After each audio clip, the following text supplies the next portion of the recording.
नमस्कार मित्रांनो, तू ही रे माझा मित्र या मालिकेत उद्याच्या भागात असं दाखवलं आहे की अर्णवला गॅसचा काहीतरी प्रॉब्लेम झाला असं बोलून जिथं त्या लेडीज स्वयंपाक करत असतात तिथं बोलवलं जातं।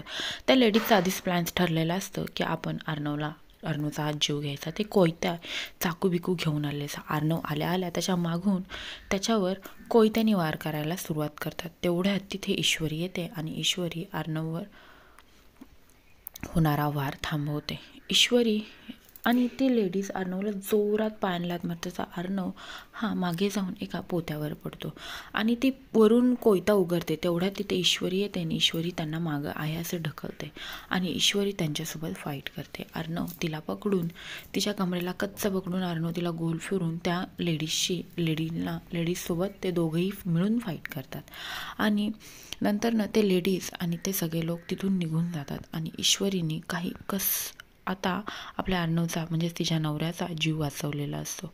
ईश्वरी तेव्हा अर्णव म्हणतो की मी तर एका पण लेडीजला हात नाही लावला, पण माझ्या बायकोंनी मात्र डिशूम केलं। असं बोलल्यानंतर ईश्वरी म्हणते, अहो तुम्हाला मस्करी काय सुचते? सणासुदीला तुमच्यावर असा जीव घेणं हल्ला कुणी केला? आता ईश्वरी आणि अर्णवला संशय तर आलेला असतो की हे सगळं राकेशचंच काम आहे। आता ईश्वरी आणि अर्णव पुढे जाऊन काय करतील हे पाहण्यासाठी विसरू नका तू ही रे माझा मित्र आणि आजच आपल्या चॅनलला सबस्क्राईब करा। धन्यवाद।